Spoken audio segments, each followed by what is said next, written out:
Hello and welcome to Geek Karate. In this week's episode, I chat with film and toy critic Luke Y Thompson about wish fulfillment in comic book movies. Hello and welcome to Geek Karate. For geeks, by geeks, and with geeks. Life the love of the earth. Welcome to Overtime. Brave enough to do battle with hideous monsters?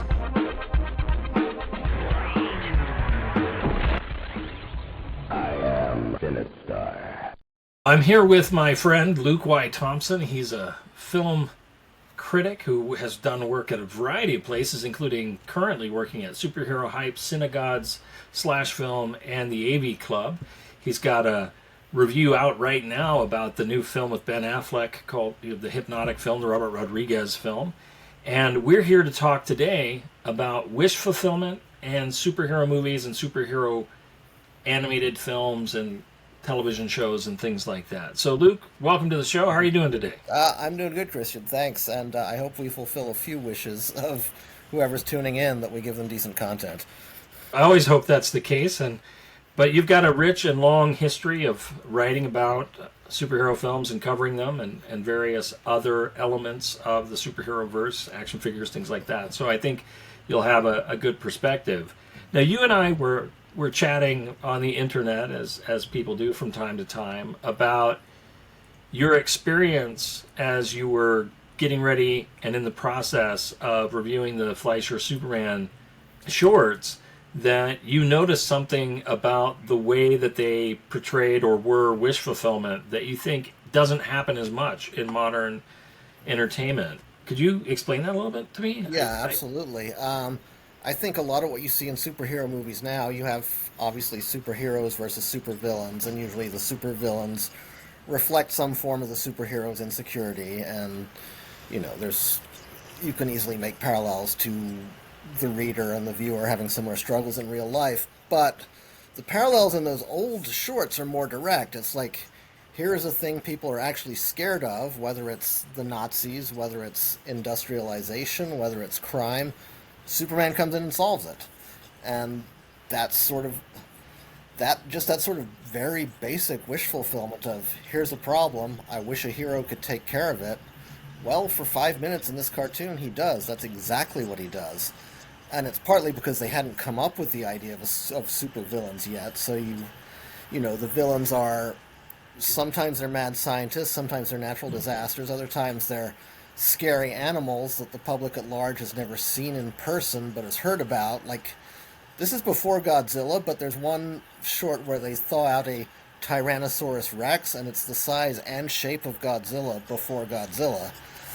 And there's a circus that has a gorilla, and the gorilla is basically King Kong size, and the circus is just bringing this thing around, but of course there's an accident and every animal in the circus gets loose, and this is one of Superman's more unusual challenges that I don't think you'd see today, where he just has to clean up a circus.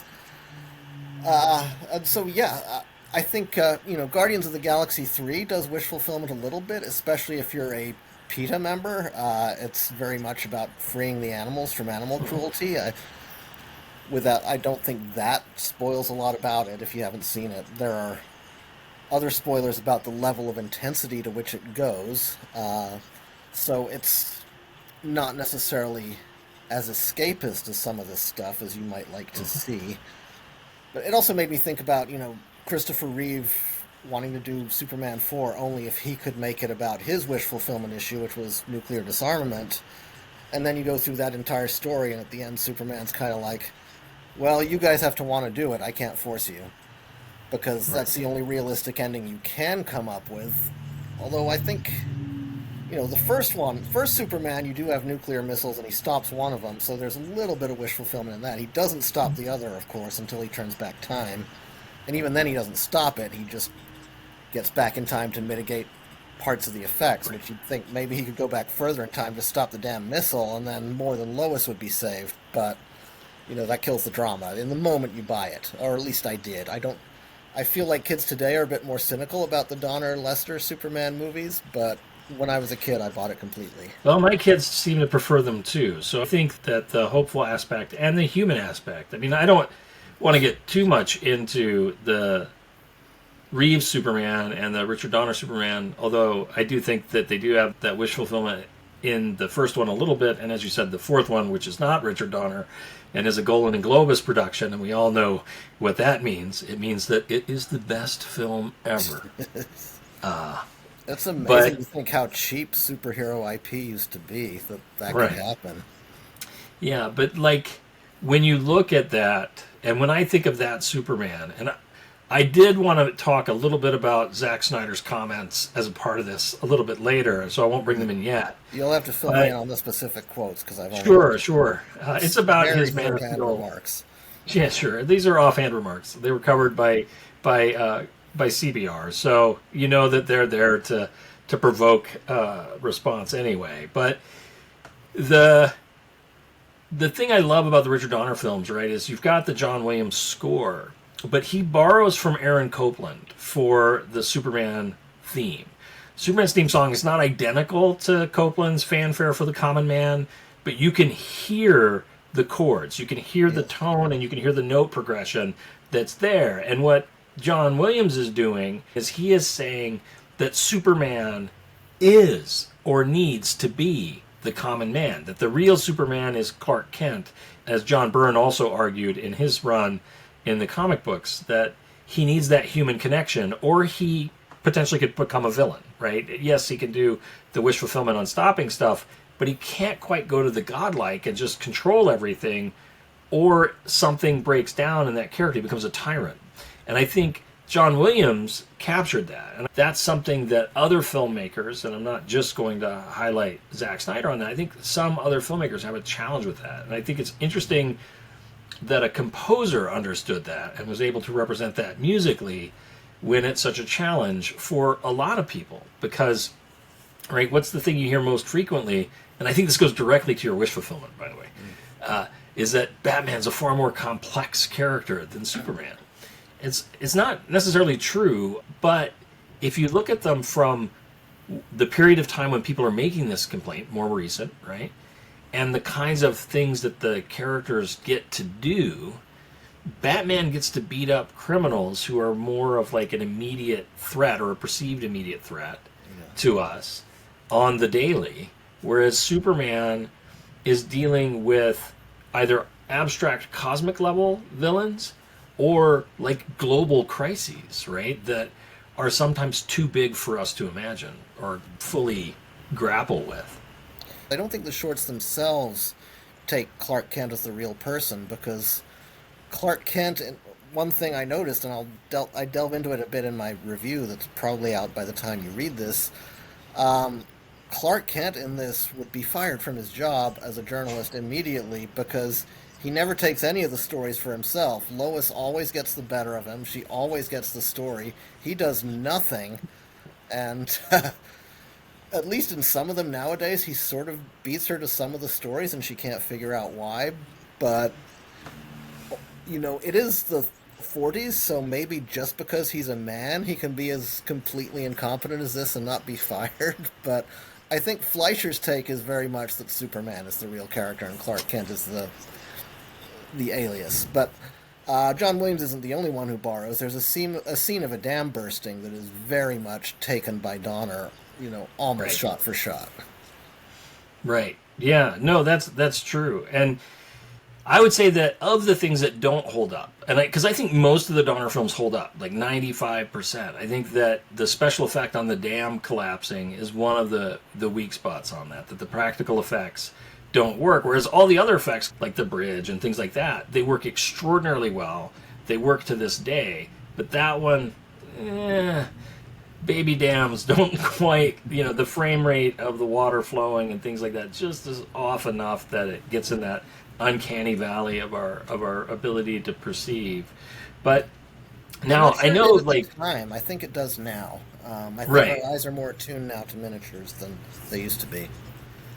I think that's true too. You know, I got to take that into consideration. It's not that miniatures can't work, right? It's just you have to be more careful and take those things into consideration. It's kind of like with what I've noticed in my own viewing lately is when I watch black and white films, if I see rear projection, I don't care. I'm like, yeah, whatever. The world's black and white. my mind apparently shuts off the need for it to be completely photorealistic. But if I'm watching a film from like the 70s or 80s and I see rear projection, immediately I'm like, that's rear projection. Like I can't handle it. I noticed that recently watching Octopussy. That was one of the first things where my dad kind of trained me what to look for. He was like, it's not Roger Moore doing the stunts. You see someone jumping on a plane, and then you cut to a close-up, and it's Roger Moore. And so that was where my mind was beginning to figure that out. But watching it now, it's like it's so obvious. They're not only close-ups of him, but they're rear projection close-ups of him, right, as opposed to long shots where they're not. Yeah. Now, in addition to, I get that Superman in his time, right, dealing with the particular threats that he's dealing with in the Fleischer cartoons, which I know you've mentioned this, but you do have a review of the 4K coming out, and I'll direct people to read that. Yeah, not 4K, I'll just point out, it's Blu-ray.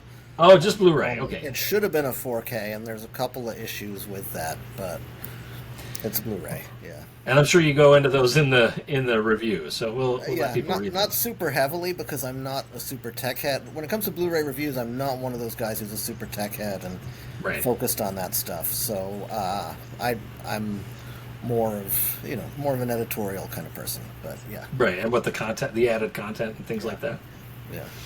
Yeah. I notice the things I notice. I don't always know technically why they're there, but I will point them out. Yeah. So I know you mentioned like that Guardians of the Galaxy has the kind of PETA wish fulfillment. You mentioned a little bit about like the police with the Punisher during a period of time, at least. Oh yeah, I do. I want to go into this a little bit without, I hope, stepping on too many hot button issues. But I think one of the reasons you see so many conservatives co-opting the Punisher logo is because the Punisher really is wish fulfillment. If you have that if your philosophy of law enforcement is that the cops should be apprehending and killing more criminals, which, maybe it is, or I'm not judging that philosophy either way, but if that's your philosophy, then the Punisher is total wish fulfillment. He's getting out there, he's got guns, he knows how to use them, and he's using them to kill the bad guys. And that's a complete wish fulfillment. Now, I don't think that's necessarily meant to be the read of the Punisher. I think you're meant to read the Punisher as a little mentally disturbed most of the time. But if you don't, he is a complete wish fulfillment. That's why you see so many people who have that Law and Order Second Amendment philosophy have the Punisher logo either by itself or co-opted into Trump or the military logo or the thin blue line or whatever. So I think he's doing that wish fulfillment thing for a lot of people. Yeah, I think that, just to go off of this a little bit, obviously the Punisher, right, is kind of an offshoot of Mac Bolan, the Executioner, right, the kind of famous character that is in the men's action adventure novels. He's even got a war journal and things just like Mac Bolan did. There are enough differences, right, that it's not a violation of copyright or trademark, but, it's the serial numbers filed off. And, Mac Bolan was a creation of a particular time, right, that there was a perception in society of a need for stronger law enforcement or of maybe even vigilantism, right? You had, during that time period, you had Death Wish, right? The first one came out. You had the first Dirty Harry film, although it's interesting that by the second Dirty Harry film, as much as it is wish fulfillment in that way, it's also a critique of it, right? That it's as loose a canon as Harry is, the Magnum Force goes too far. I think even by calling him dirty, you're kind of tipping your hand off the bat that you're not entirely on board with him.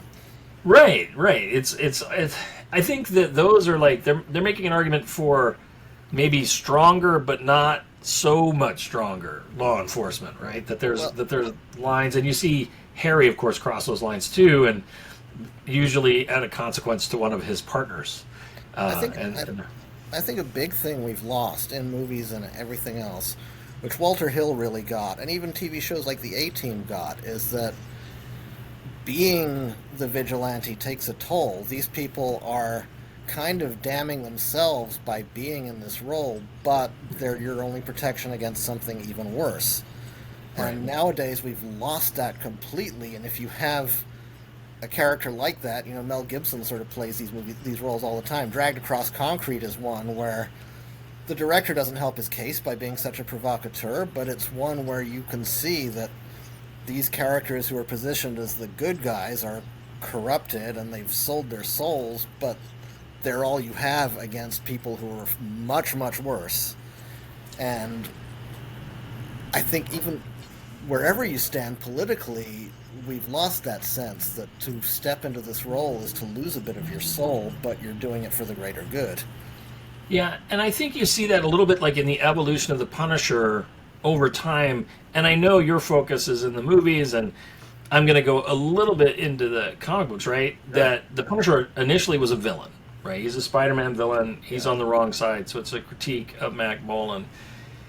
Marv Wolfman for DC, about the time that the Punisher was becoming an anti-hero, created a character for DC called Vigilante that does exactly what you're talking about, by the way. In the 50 issues, you see the complete, mental collapse of Adrian Chase as he is further and further corrupted by the actions that sometimes are necessary in the comic. It's not saying that there's no need for protecting the innocent, but it is saying that you're hurt every time you kill somebody instead of arrest them and have them go through the legal system, right? That and it was really a powerful comic. And then the Punisher kind of took over for a while. The Vigilante had his end, which I won't spoil because I think it's really important, and the comic book ended. But the Punisher took off, and people really, that's when that wish fulfillment period was, through the 90s and everything. And I think, Marvel today, in the post-death of Captain America era and Return, obviously, they tried to soften the Punisher character again to make him both doing these things, but also saying, but you should have Captain America as your hero. And if he's that self-aware, I don't know that he would be doing what he's doing, right? There's a point where I think you can do what you're talking about and have that criticism, but that criticism has to be external to the actor. The actor has to be, unless they're really reflecting on it and it's affecting their actions. But the Punisher, given how many people he's killed over the history of comic books, he can never really be the really good guy. You can't.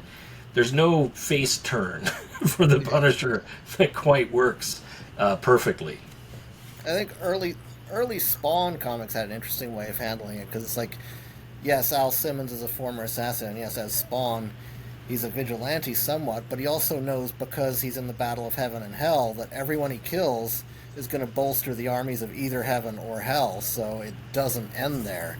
It just takes them off that level of reality, so they're not about to harm his wife and kid, but they could go on to be much worse in one of the other armies. And I'm not sure the comic necessarily explores that possibility to the fullest, but it's one of the things I always liked about that. Spawn was always one of my guys because I was with it from the beginning. So, how many sort of pop culture iconic characters can you say that about, that you were reading it from issue 1 onward? Actually, technically issue 8, but I went back to issue 1.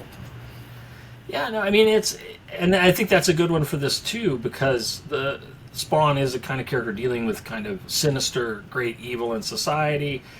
Definitely some of the characters going at the fears parents have of their kids encountering and things like that, very deeply addressed in that comic, or frequently, if not philosophically deeply, in that comic. And I think that was good for that. But I was thinking, as you were talking about wish fulfillment and the kind of balance that some of these films, like the Walter Hill films, had, of being able to show and provide that while also showing the negative effects or the destructive effects. And I was thinking of the Bill Paxton film Frailty, right? Which I love the movie. It's a low budget horror thriller. It's not quite horror. It's more of a mystery thriller. And the interesting thing is, I don't want to like spoil anything, which I almost have to do to make the comment. But like I think Christian it's groups, way like past statute of limitations on I it. know it's way past the statute of limitations, but Christian groups were like really incensed. They're like, "Oh my God, this is so like you're presenting this guy as crazy." And I'm thinking, like, having watched the whole film, I'm thinking, well, yes, they're showing that the effect this is having on the psyche of the individual to engage in these acts because he is a good person and he's doing these terrible acts, but he's also right. Yeah. And we get to know that as the audience, right? Yeah. Like I always wondered, like, when an evangelical Christian was very critical of that film. I mean, I understood it to a point, but it also told me that maybe they didn't stay to the end of the movie. That because the end of the movie is that, kind of redeems that in a way. I'm not going to, this I don't think spoils the film. What Bill Paxton's character sees is real. He is actually talking to God. He's not insane. Yeah. That I've spoiled it, but I haven't spoiled it because I don't reveal any of the actual twist in the film in doing that. But in doing the things that he has to do, it hurts him because he's a good person. And I think that's a great balance. And I wish that some of the people who had been critical of it and dismissive initially had watched it to the end and seen that as much as they're pursuing and looking for Christian tales elsewhere, right, that are often very overtly Christian, they actually got one that was like pretty deeply Christian, though not necessarily intending to be so, but maybe in the way that like a film in the 60s or 50s is. Here's a theological thought then. Is it possible it's because evangelical Protestants believe sort of in constant goodness if you're with Christ, whereas a Catholic point of view would be that you suffer for your religion, and maybe Catholic audiences appreciated it a bit more? Yeah, I think that might be true. I'd have to ask an evangelical. That's a really good point. That I think does touch on some deeper things too. Then, and I think that helps increase my understanding of the film too. Because, as you know, I mean, I'm going to come at it from a Catholic perspective, so that's going to be having the kind of tortured person who also is walking on a journey with God is something that I'm comfortable with, but that different theological frameworks don't deal with the same way, and I think that's fair. Because I've certainly seen my fair share of evangelical movies. It used to be pretty much my beat at Forbes because I could only do what Scott Mendelson didn't do, and he did not do the faith-based films, so I ended up doing a lot of them, and they really kind of believe that once you're good with God, everything's mentally great, at least as manifested in the films. Right. So I think that's... And once you get a Hollywood movie that says, okay, Christianity is real, God is real, then they start nitpicking and they're like, well, you said this, but your theology here is wrong, therefore it's false. And that's true. Yeah. No, I see that. And because then, and I'm just going to put myself in the mindset of somebody who views the industry as attacking everything that I believe in on a frequent basis, and I could see them seeing something that maybe is presenting itself as not necessarily doing that, but then because they don't trust the storyteller, right, they're going to be more critical. They're going to go in with a more critical eye than they would if the person who was making it is perceived as more friendly to their worldview. that is a huge part of it. I remember when Machete came out with Danny Trejo, and the Movie Guide, which is an evangelical Christian review site, did a review of it, and it's got everything in it that they hate, right? But then they're like, but Danny Trejo's a good Catholic, and we really wish he would exercise just a little bit of better judgment. And it was like they cut it a pass because they've talked to Danny Trejo, and Danny Trejo's talked to them about his faith, so therefore they feel they have that trust in him. And even if his movie goes off the rails a bit, they're going to give him the benefit of the doubt. Yeah, and I think that goes to, right, that often films, and certainly this isn't a place where I'm going to deeply try and engage in that, but film is one of the places where a lot of the wars for the identity of culture are fought, and they're fought heavily, and people take them very seriously. And also, there are other people who just take them as trying to tell a good story, right? That for which them is it's more my take. Yeah. right, yeah, and getting caught in the middle of that, you can displease a bunch of people in that action. But I do think, like, as wish fulfillment, I think frailty fails because it does exactly what you're talking about with the psychology of films like The Long Riders, or just to go to the Walter Hill, the Walter Hill Bank, right? That they show you these characters that, like in the case of The Long Riders, Jesse James, who prior to that had pretty much always been presented as a heroic person fighting the man, and you get a much different picture, although still one that isn't completely vilifying him, but it's a very different version of Jesse than you see in the Colin Farrell version that comes out a decade and a half later that I saw on the big screen, super excited to watch a modern day Western, leaving somewhat dissatisfied because it was too cartoony. Did Schumacher direct that one? I don't remember. I'll have to look. It definitely has a Schumacher vibe. I know the one. I remember critiquing it for the fact that everyone had perfect teeth and perfect abs, and it was like that bugs me in period movies. The perfect teeth, because I don't have the perfect teeth, but right.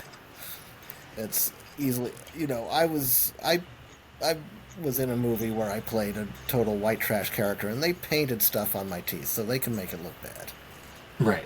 Yeah, and I think when you're doing a period piece, it should reflect the grittiness of the story you're trying to tell. And Jesse James, regardless of whether you're presenting him as heroic, villainous, or somewhere in between, he lived a life in the dirt and the grime. Well, they did want to present, I think, what we would now call the CW version, but I don't think CW was a thing at the time. But I think they did go with exactly the presentation they wanted, but it was not what we would have wanted. No, and I think they were trying. I honestly think they were trying to recapture a little bit of what Young Guns did, but they were dusty in Young Guns. Mm-hmm. So, and Emilio's talking about Young Guns 3 now, which who knows? It might be like Dan Aykroyd talking about Ghostbusters 3 for decades before it happened. Young Guns 3. Didn't Sam Peckinpah already make that? Well, you can't. Can you call it Young Guns anymore? I guess if Robert Ritchie can still be called Kid Rock. Right. Yeah. But so we've got some kind of. We've had, I think, a pretty good discussion of wish fulfillment and where it is and isn't. Why? But I want to know, like, before, and I really want to bring in the Zack Snyder comment because I think it touches a little bit on what we're talking about the kind of the goals of superhero films or superhero entertainment. But before going into that, do you think it's important that there be a wish fulfillment element in some superhero tales? In some, yes. I think you want as wide a perspective as possible within superhero films, just like you want any kind of setting. You want filmmakers to be able to tell any kind of story within a given setting that's possible. And, right. There are so many things you can do with superheroes that have been done with superheroes that don't have to be, hero versus villain necessarily. And I do think it's,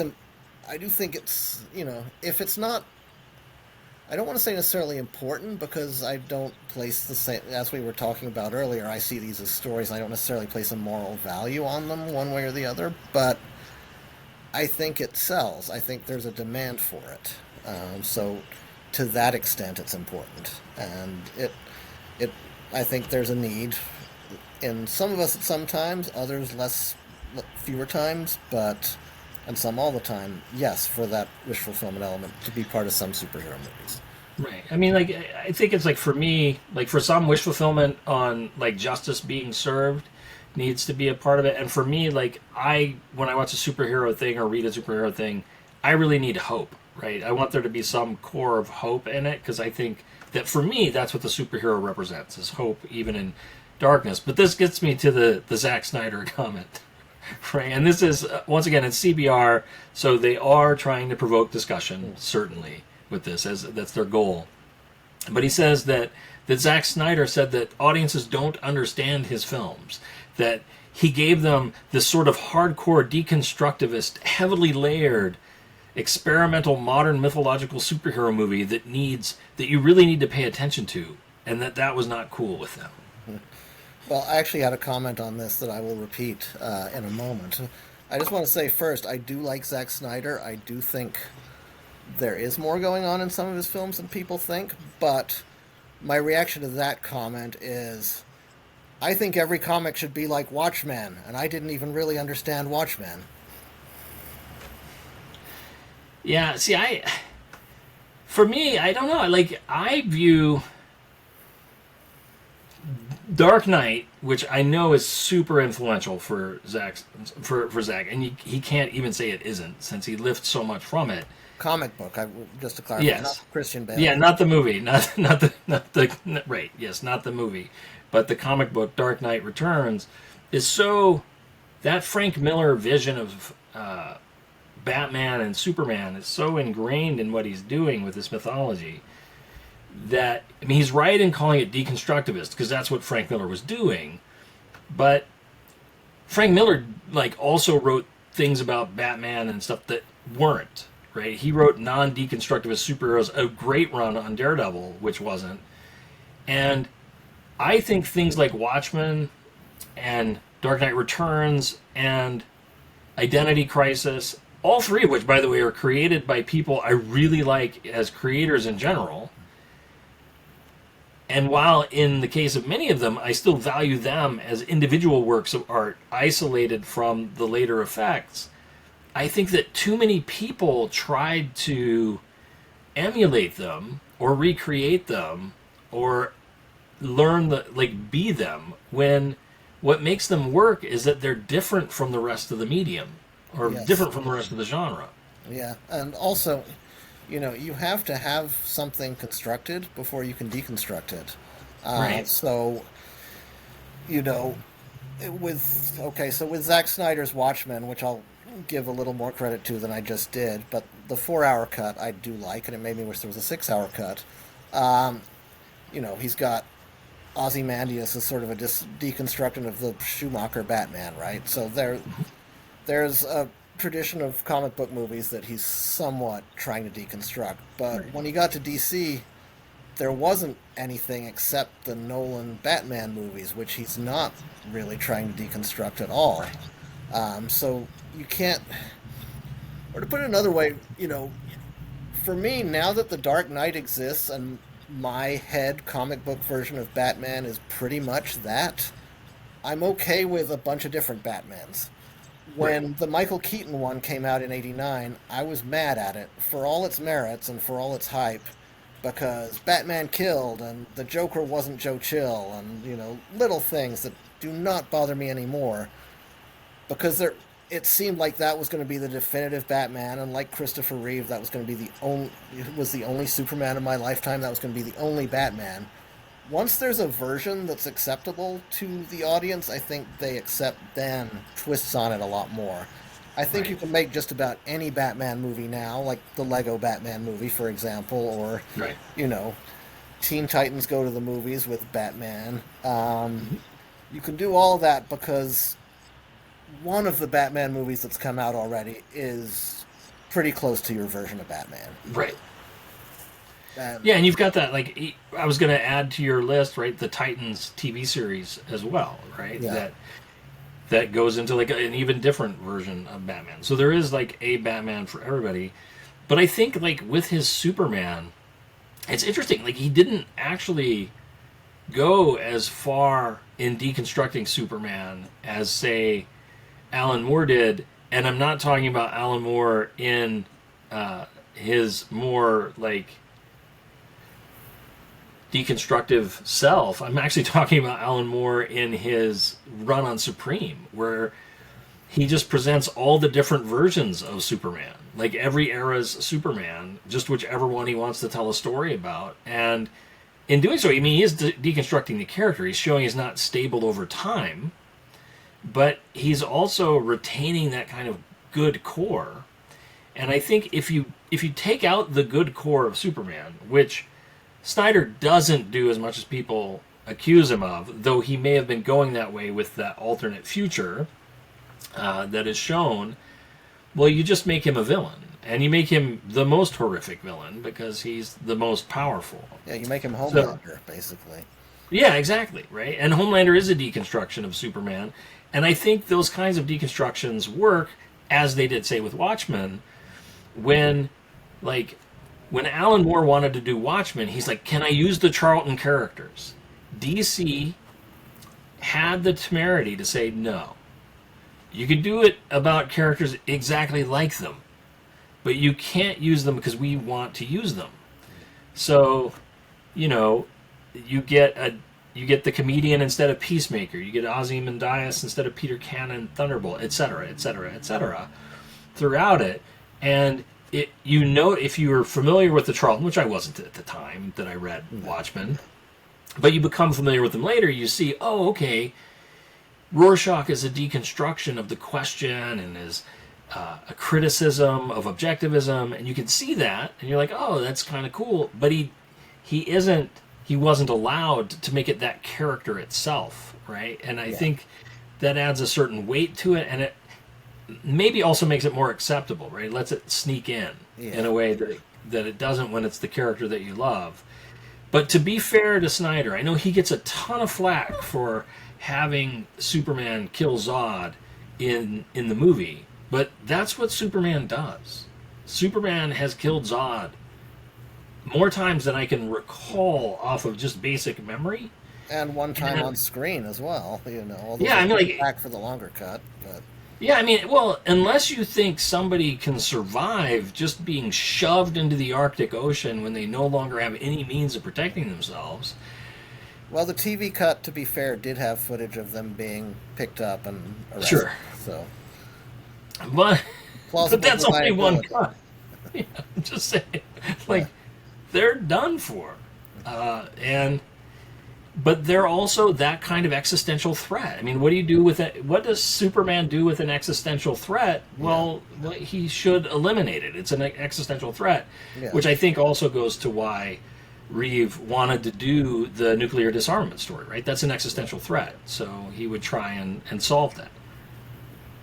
Yeah, no, absolutely. And I think, I love Snyder's trilogy in its director's cut form.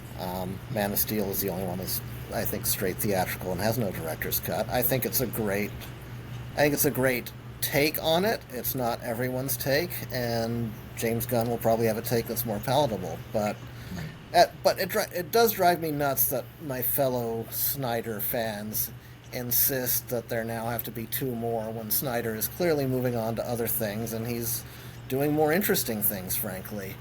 It's because it's devaluing Zack Snyder's Justice League, which I think is a wonderful film, because you're making Warner Brothers regret that they made it, and it makes them less likely to do David Ayer's Suicide Squad, which I also want to see. God, the way they keep saying, give the Snyderverse to Netflix, or we're boycotting Shazam Fury of the Gods, for gosh sakes, because of James Gunn, who didn't have a role on it at all while it was being made. There's some real silliness there, and as much as I love most of Snyder's filmography and his DC films, I think we gotta be just happy that there's this great trilogy that we have, and you can enjoy it over and over again. Yeah, I would like to say that I'm surprised by how negative fans can be in general, and except, it's not even a new thing. I know, a lot of people go, oh, fans today, or whatever. Yeah. No, and I'll be blogging about this on my Geekarati newsletter at some point in the relatively near future. There was a fanzine created by a teenager named Charlie Honing called The Fantasy Fan. And it's this amazing publication because what this young kid, as a teenager, was able to do is he was able to get H.P. Lovecraft, Robert E. Howard, and Clark Ashton Smith, three of the huge names in the Weird Tales oeuvre at that time, or in that magazine at that time, or in the weird fiction verse, to just be contributors to his like little fanzine that he's like this kid, publishing essentially for other fans, right? And Forrest Ackerman gets to write in one of them, and he's a teenager at the time, and he critiques H.P. Lovecraft, and immediately, like everybody else, just like starts like just attacking this teenager who's trying to defend himself and is a teenager, so he of course is going off into more and more ridiculous arguments.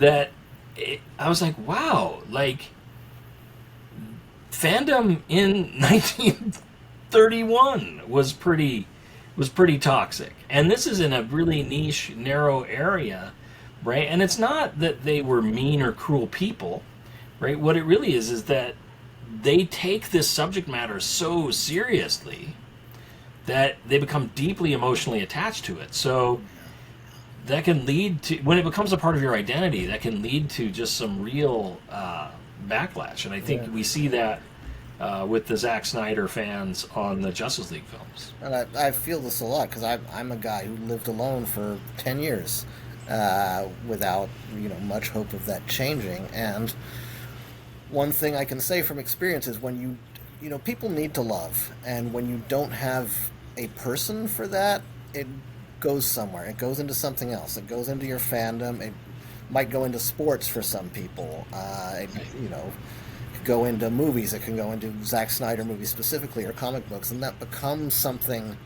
that you love so much you defend it as part of your identity. And it's a tough thing because in order to open that love to other people, you kind of have to tone down the other thing, but you don't want to do it preemptively when there's no guarantee that that's going to come. So it's a very difficult sort of loop to be in, and I get that, and I empathize with that. The weird thing with the Zack Snyder case is you literally all got exactly what you want, and it's not enough. Right. Yeah, and I mean, I'm with you as far as wanting the Ayer cut of Suicide Squad. I really would like to see what he could do. It's a film to me that's like,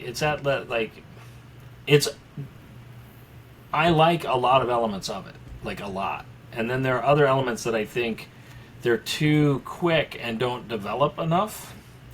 It's kind of like, I don't mean to compare it directly to Ryan Reynolds' Green Lantern, but Ryan Reynolds' Green Lantern, other than the giant yellow blob that is the villain, is actually a good movie in my opinion. I really like it. 100% with you, and I would go further. I think it's a good movie even with that.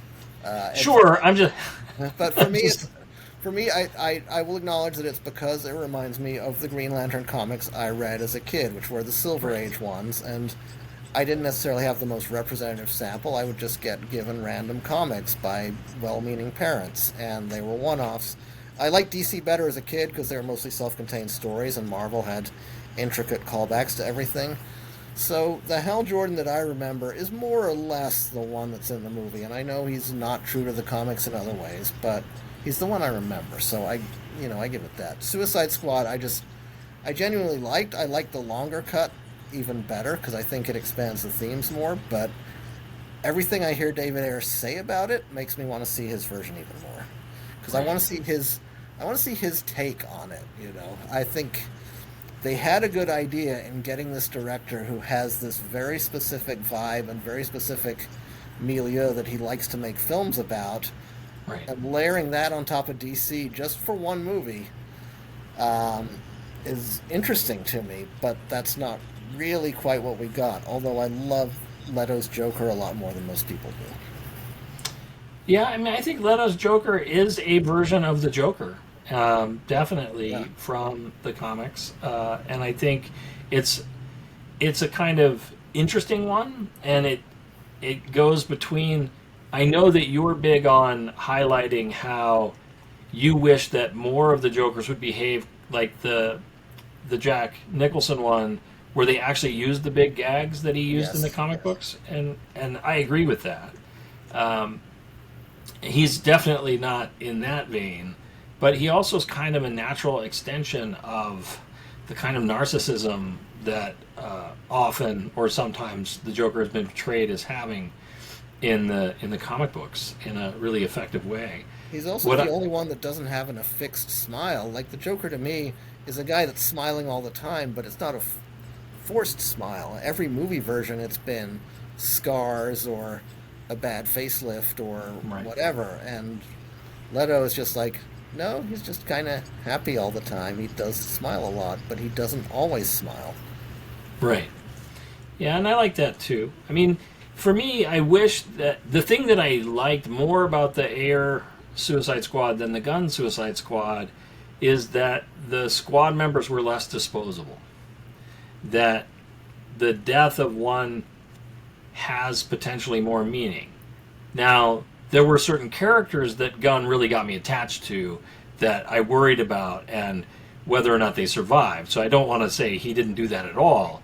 I'm just saying that there was a kind of disposability, which, yes, I agree that Amanda Waller would have that kind of disposability in her mentality, but I would wish that the director didn't have that same disposable heroes kind of mentality as Waller, since the critique, of course, of Suicide Squad, or part of the story of Suicide Squad, is that. And it goes into, it's something that Gunn reuses again in the Peacemaker thing, that when he deals with mind control aliens, the consequences of that mind control is always death. He never wants to deal with the actual psychic harm to the individual that, like, the Netflix series Jessica Jones did, where you see the effect that the Purple Man had on Jessica Jones, and it made it kind of brilliant because you get to see the complexity and the harm of mind control powers in a kind of really interesting way, and it's an easy out to have it be, oh, well, they're dead now. And you couldn't do Jessica Jones without that, because it really is all about PTSD and superpowers and that sort of thing. But honestly, were you surprised by who survived in the Suicide Squad? Because he kept saying, oh, everyone's in play. They'll let me kill Harley Quinn if I want to. No, they won't. They're not going to let you kill Harley Quinn. I'm sorry. I was surprised at one of the people who died. And I was disappointed, actually, that they killed that character. So, because the only one I was surprised in, they revived right away. Yeah, I'm not referring to that one. I'm referring to the one that one killed. Okay. Right, but then, except that it's like getting rid of everything from the last one, except for Harley Quinn, who's untouchable. Right. No, that's exactly right. That's what he did. But then, I think that John Cena did such a good job as the Peacemaker that he did deserve the second chance. So. And actually, well, what do you think of Peacemaker's take on Vigilante to tie it all back around? I love it. I know that Vigilante himself, Adrian Chase, is just he's so much like, if I was being like the point by point what they got wrong person, right, is completely wrong, because Adrian Chase is a very serious character. He's a prosecuting attorney, right? Very much like, and that's what drives him to be the vigilante. Whereas the one in the Peacemaker show is like the buddy extension of Peacemaker, hanging around, just happy to be here, and on the geeky side.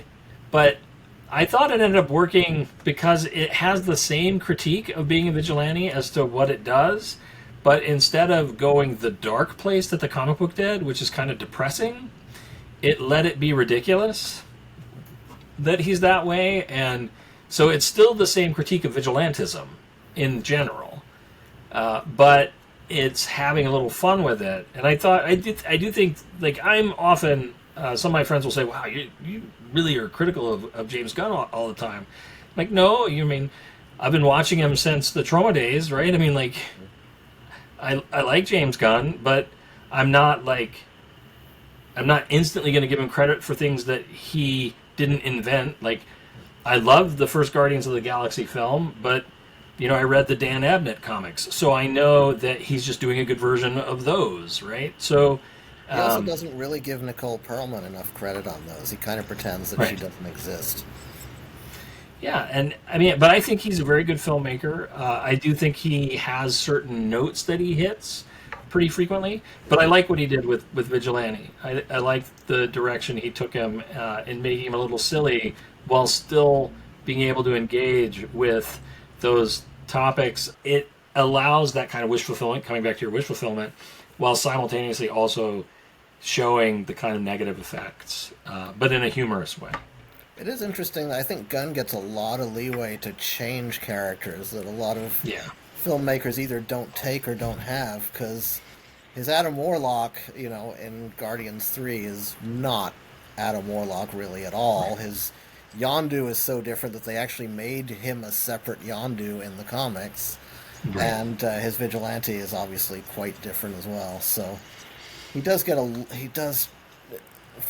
Marvel Studios is sort of known for let's be true to the character, let's be accurate, and Gunn is sort of the outlier on that, or has been, that he doesn't necessarily do that, at least with every character. He can keep the spirit of the thing true, but he will make more drastic changes than almost anyone else is free to do. Although, again, MODOK in Quantumania is very different, and Namor is quite a bit different too, so it seems like now there's at least one every movie that's changed quite a bit. Yeah, I was going to say, I think maybe Gunn really set that as being okay to do, but once you get to Wave 3, what they did with the Kree-Skrull War, I understand the commentary they're making, and Marvel Comics has always been about some level of commentary making, but I think it still would have been better to have both the Kree and Skrull be bad guys, right? And certainly in Agents of S.H.I.E.L.D., they built them as quite a formidable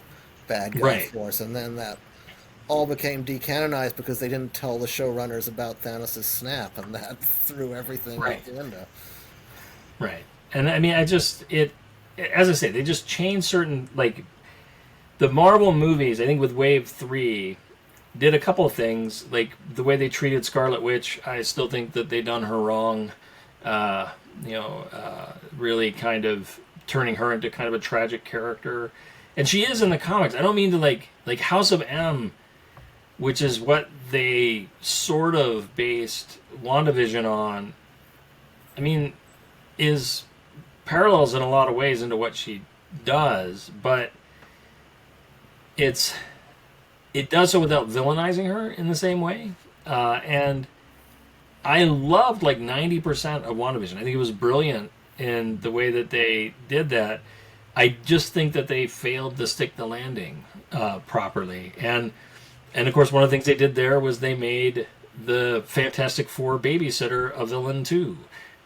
So just they've taken characters that were heroic or hero adjacent a couple of times now and villainized them in the films in ways that I haven't been particularly fond of, even as I've enjoyed the movies, right? So, well, unlike The Punisher, I think there's room for a face turn there. Yeah, right. Yeah, well, I mean, particularly, I know they didn't do what they did in the comic books. The reason that Scarlet Witch has a mental breakdown in the comic books leading to House of M is that her children are taken away. They're unmade, and that's a big deal. And I imagine that would be a huge deal. I think maybe more of a big one than just the person that you love dying, although that's bad enough. And certainly the show does a really good job of her dealing with that trauma.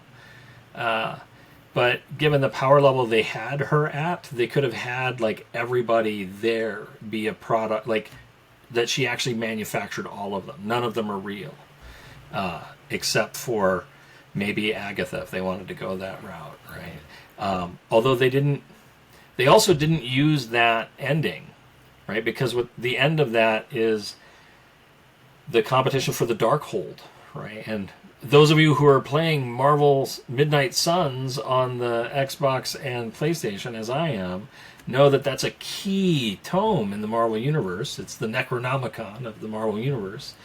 And I kept wanting them to bring Mephisto in somehow, right? And you and everybody else kept thinking that a lot of people kept thinking that was the big twist, but yeah, but they didn't go that way, and I think it's rumored that they're going to do that in the next one or whatever. But I know. Well, I know they plan things. Cohen, might be playing him, but. So we've been chatting for an hour, and I've had a great time chatting with you. If you're willing to like chat about a variety of movie topics in the future, I'm willing to have you on frequently to do that. Absolutely. All right. You know, All right. So, I bore my wife, and there's nothing else. So, there's no one else around here, so yeah, it's great to talk. Great to talk about this stuff. You know, obviously, the last couple of years I haven't left the house much. yeah, of course. We have two houses, so I go back and forth. But it's great to just have these conversations like we used to in person. But you know, again, everyone who used to be in our group of friends that we met in is scattered to the four winds, and I don't even see any of them anymore. So no, that's right. That's not entirely COVID's fault, but it's no. So. Point being, yes, more conversations. Absolutely. All right. So I'll talk with you soon, and make sure everybody that you go and visit my newsletter, and I'll have links to many of Luke's articles. They'll be a part of my weekly geekly rundown every week. He's a prolific writer and really worth following if you're into geek culture. So talk to you later.